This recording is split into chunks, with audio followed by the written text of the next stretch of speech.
असं बाई ग सारखा एक मोठा चित्रपट तुला मिळालाय आता, म्हणजे एक मोठं बॅनर मिळालंय. स्वप्नील जोशी, प्रार्थना मेहरे, कन्या कुलकर्णी, जी मोठी नावं आहेत आज मराठी इंडस्ट्री, त्यांच्यावर काम करायला मिळते तुला.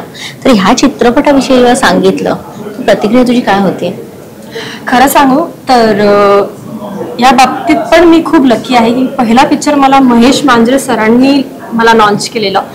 तेव्हा पण मला असंच झालं होतं की I am so lucky that he chose मी.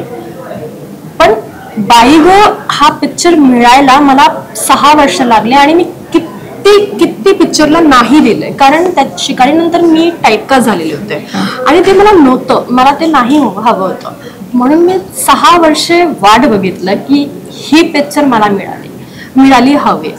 आणि मला असं सांगायचं वाटतं की या चित्रपट करायला 4 म्हणजे मोठे कारण आहे. पहिला कारण म्हणजे की एक तर मी अमरावतीची आहे, विदर्भची, आणि ते भाषा मला वापरायला मिळत आहे पिक्चरमध्ये. ते एक खूप म्हणजे मला ते करायचं होतं, माझ्या मनात होतं, ते करायला मिळतंय. सेकंड म्हणजे प्रत्येक ऍक्टरला असं हवं असतं की त्यांनी असा पिक्चर केलेला पाहिजे ज्यांनी ऑडियन्सपर्यंत एक चांगला मेसेज जातो. हे आपली एक ऍक्टरची जबाबदारी असते की, आणि या पिक्चरमध्ये एक असा मेसेज दिलेला आहे की आपण आता बघतोय की किती घटस्फोट होत आहे, डिवॉर्स होत आहे, ब्रेकअप्स होत आहे, ते नको व्हायला. आणि ते का होतंय, कुठे आपण चुकतोय, तर त्या सब्जेक्टवर हा पिक्चर आहे, नात्यांचा हा पिक्चर आहे. आणि मला आय एम सो ब्लेस की मला हा मेसेज माझ्या फॅन्सपर्यंत पोहोचायला मला ही संधी मिळाली. आणि सगळ्यात मोठी गोष्ट म्हणजे मी लहानपणापासूनच, म्हणजे मला असं होतं जेव्हा मराठी इंडस्ट्रीमध्ये पण आले तेव्हा असं होतं की chocolate boy, romantic hero Swapnil Joshi superstar याच्याबरोबर काम करायचं आहे. मग स्वप्नीलला तू जेव्हा पहिल्या सेटवर भेटलीस तेव्हाच तुला आठवतंय? हो, मला सगळं आठवतंय. तर एक तर ते पूर्ण करते की त्यांचं नाव ऐकलं की असं मला वाटलं की स्वप्नील बरोबर पिक्चर करते मी फायनली. कारण मला लोक खूप विचारायचे अमरावतीचे की स्वप्नील बरोबर काम कर, स्वप्नील. आणि तेव्हा मी असं म्हणायचे की हा आता मला माहिती नव्हतं कसं मिळेल मला पिक्चर. मी म्हणायचे हो. पण ते जेव्हा माहिती पडलं तेव्हा आय वॉज व्हेरी हॅपी. तर मी आधीच ठरवून ठेवलं होतं की अच्छा मी आता स्वप्नील बरोबर पिक्चर करते. मला माहिती होती की रोमॅन्टिक सॉन्ग आहे, पण मला असं वाटलं की नाही, मी तेवढाही वाट बघू शकत नाही.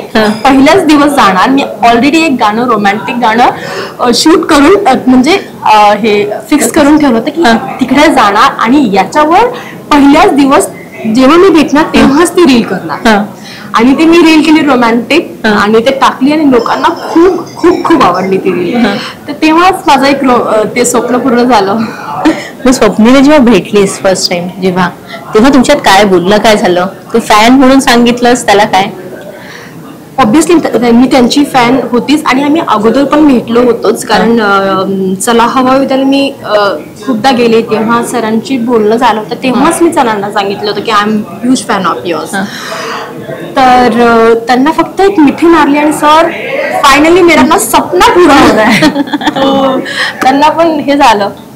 आम्हाला ते सरांकडून पण ते एक चांगली वाईब मिळणं खूप गरजेचं आहे आणि त्यांची आणि माझी बॉन्डिंग एक वेगळीच बॉन्डिंग आहे.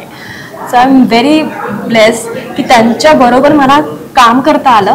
आणि असं असतं ना की आपलं एक हे असतं की याच्याशी काम करायचं आहे पण माहिती नाही तो माणूस कसा असेल. त्या बाबतीतही मी सांगणार की he is a fantastic person, by hearted, खूप जेनरस आहे, खूप दिलदार आहे आणि is a very sweet person I would say. आणि तुझं लंडनमध्ये सुकन्या ताई होत्या, आदिती, तुझी सगळ्यांची चांगली फ्रेंडशिप झाली मी असं ऐकलंय. हो. मी खरं सांगू का, मी जेव्हा मुंबईला आले होते ना तेव्हा मला लोकांनी खूप घाबरलं होतं की अरे मुलींशी थोडंसं दूरच राहा, कारण खूप जेलेसी असतात आणि ते एकमेकांचे पाय ओढतात. कोणी समोर जात असेल तर त्याला मागे हे करतात, मागे ओढतात. पण त्यामुळे मी कधीच ना मुली फ्रेंड्स केलेच नाही. माझ्या लाईफमध्ये मुली फ्रेंड्स नव्हतेच. पण जेव्हा मी ही पिक्चर केली ना, आता मला 5 फ्रेंड्स आहेत so I am very lucky. आणि हे खूप चांगले होते. म्हणजे तुम्ही ऐकलंच असेल की 6 हिरोईन आहेत तर खूप भांडणं होत असेल, असं काहीही झालं नाही. इनफॅक्ट मी सगळ्यात नवीन होती, माझं मराठीमध्ये काही चुकायचं ना तर सगळे लोक मला सांगायचे की नाही हा असं नाही, असं बोल. कुठेतरी माझं, कारण ते खूप मोठे मोठे दिग्गज लोक आहेत, सगळ्यांनी खूप काम केलं आहे माझ्यापेक्षा, तर ते मला सांगायचे, चांगल्यापणे सांगायचे की नाही हे तू असं ट्राय पण करू शकते. तर ते असे नातं तुम्हाला मिळणं हे तुम्ही खूप सौभाग्य आहात. तू लंडनला ह्यापूर्वी गेली होती का, तुझी फर्स्ट ट्रिप होती?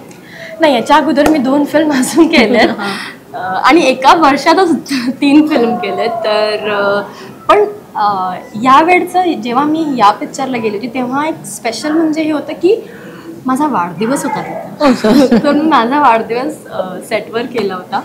तर ते खूप गंमत होती. जेव्हा आपल्याला असं एक माझं बकेट लिस्ट होतं की जेव्हा म्हणजे दिवसात तुम्ही काम करावं आणि मग त्याच्यानंतर तुम्ही वर्षभर तुम्ही कामच करता असं म्हणतात. तर ते मला करायचं होतं, तर ते पूर्ण झालं. ही ट्रिप माझी खूप स्पेशल होती.